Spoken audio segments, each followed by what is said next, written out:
अधूरी हसरतों का इल्जाम, अधूरी हसरतों का इल्जाम हर बार हम पर लगाना ठीक नहीं। ये ईवीएम कह रही है, मैं नहीं कह रहा हूं। अधूरी हसरतों का इल्जाम हर बार हम पे लगाना ठीक नहीं। वफा खुद से नहीं होती, खता ईवीएम की कहते हो। चुनाव आयोग पूरे तरीके से आज इस तरह से काम कर रहे हैं जिस तरह से वे एक सरकार के एक डिपार्टमेंट हो करे।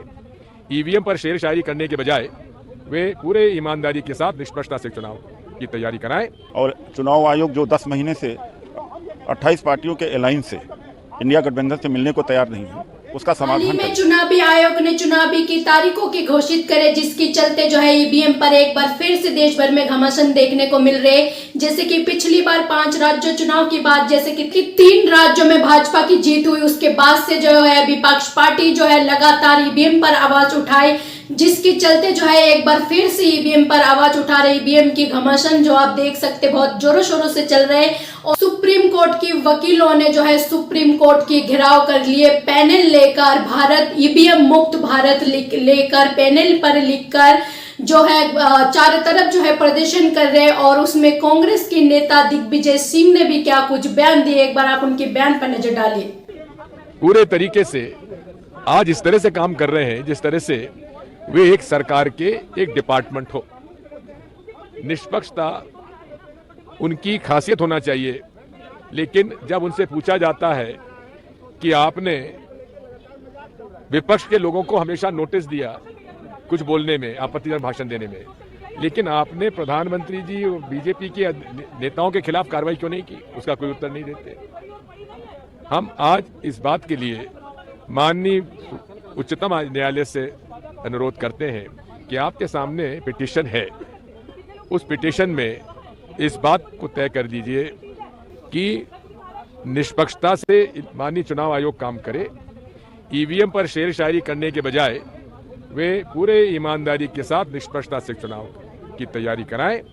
विपक्ष के नेताओं से वे चर्चा करें और हमारे जो प्रश्न हैं उनका उत्तर हमें दें। सैकड़ों एडवोकेट्स और सिविल सोसाइटी के लोग आज सुप्रीम कोर्ट से गुहार लगाने आए हैं कि सुप्रीम कोर्ट इंटरवीन करे और चुनाव आयोग जो 10 महीने से 28 पार्टियों के अलायंस से इंडिया गठबंधन से मिलने को तैयार नहीं है, उसका समाधान करे।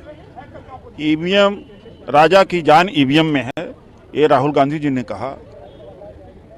और दूसरी तरफ बीजेपी कहती है कि 400 पार, तो 400 पार आप पा ही रहे हैं।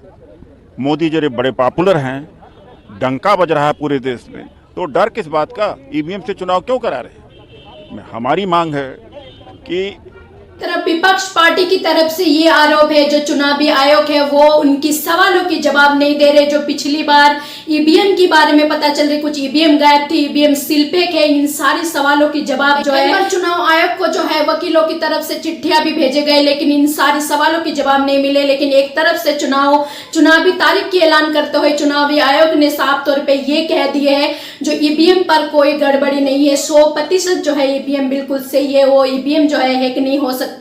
इस तरह की बातें जो है चुनावी आयोग ने साफ तौर पे कहा है। और जबकि कांग्रेस की नेता दिग्विजय सिंह की साफ तौर पे ये कहना है जो ईवीएम पर शेर शायरी ना करके जो उनके सवालों के जवाब है वो दी जाए, चुनावी आयोग उनसे मिले, उनके सवालों के जवाब दे, ये सारी बातें कही। लेकिन एक तरफ से जो है चुनावी आयोग जो है वो साफ तौर पे सारी जवाब दिए। हालांकि इस पर चुनावी आयोग ने ईवीएम पर क्या कुछ सफाई दी है और क्या कुछ खाए और किस तरह की शेर शायरी करे, एक बार उनकी बयान पर नजर डालिए।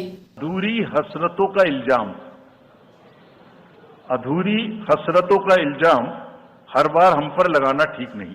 ये ईवीएम कह रही है, मैं नहीं कह रहा हूं। अधूरी हसरतों का इल्जाम हर बार हम पे लगाना ठीक नहीं। वफा खुद से नहीं होती, खता ईवीएम की कहते हो।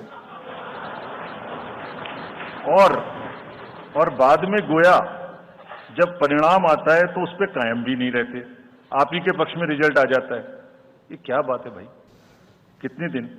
EVMs are 100% safe, 100% sure, we know now. तो इस पर आप लोगों का क्या राय है, अपना राय कमेंट बॉक्स पर जरूर लिखें। और अगर मेरे चैनल पर पहली बार हो तो चैनल को सब्सक्राइब करना ना भूलें। अभी के लिए जय हिंद, जय भारत।